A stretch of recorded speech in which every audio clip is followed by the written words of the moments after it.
I just met another Aditya from my high school literally today. Great to see you. This is called My Coming of Age. Fourth grade summer. Maybe it's this game, Super Mario 3. Yes, that must be it. That impossible desert level where the angry sun chases me relentlessly throughout. Maybe that's why you never go outside, my mom interrupted and turned off the bedroom TV. What does he need to go out for? Over, rang Dad from an intercom. He had installed it in the living room to speak to the bedroom, the only two rooms in our home. Because he doesn't have any friends. Over. If he studies at home and gets more A's, everyone will want to be his friend. Wouldn't that be nice? Mom grabbed my hand and walked me out of the bedroom. We passed Dad, who was fidgeting with our illegal cable box, and walked directly into the angry, blazing sunlight. 4 kids, twice my height, were playing basketball, or whatever you call it when 2 stacked shopping carts are a hoop. Negotiations were swift. I was to play basketball with these 8th graders, and they could come back home for brand name soda. Chintu, their leader, was not allowed to bring any fawn into the apartment. My parents were heading off to the store, so it was on me to somehow enforce that last rule. How a 4th grader fared in basketball against these monstars is none of your business. But we got back home and I handed them Cokes. Chintu let out a loud burp. Do you have any candy? No.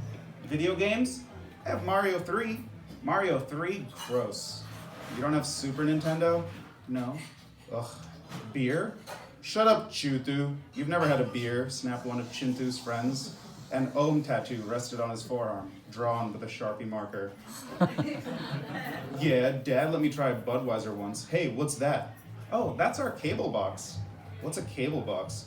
Oh, my dad got it. It hacks pay-per-view and lets us see HBO, Showtime, and all that stuff for free. No way.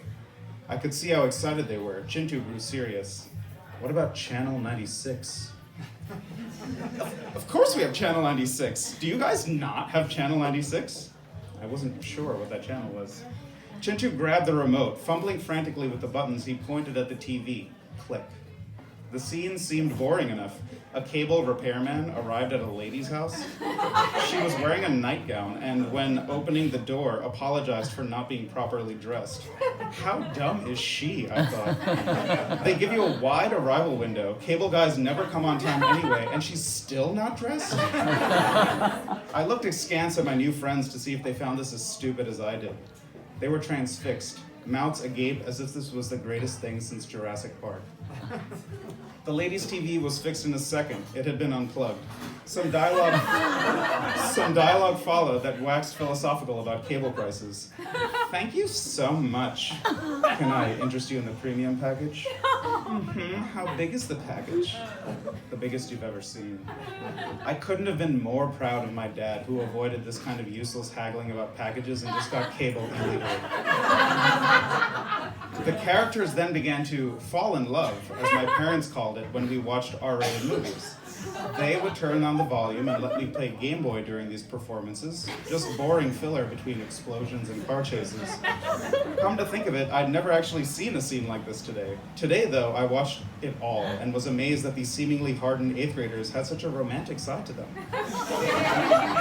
So I made friends, and soon we had a routine. We'd play what was more or less basketball and take turns stealing candy from the local convenience store, and then I provided the afternoon chick flick for these softies. It was always the same sappy formula. Pizza delivery boy arrives, lady has no money, they fall in love.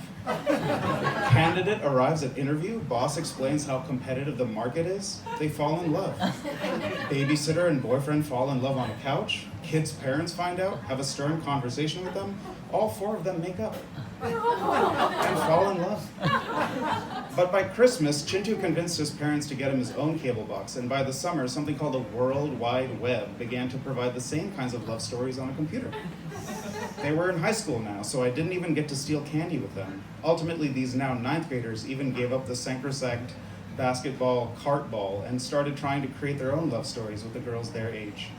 What are you doing just moping around? Mom asked on a day I was feeling particularly sorry for myself. I didn't want to explain that they're off being boring with girls, that maybe if we just had Super Nintendo or Pepsi instead of Coke or better romance movies, this could have all been avoided.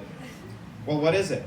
The reason I can't hang out with them is because they made me steal from Krauser's.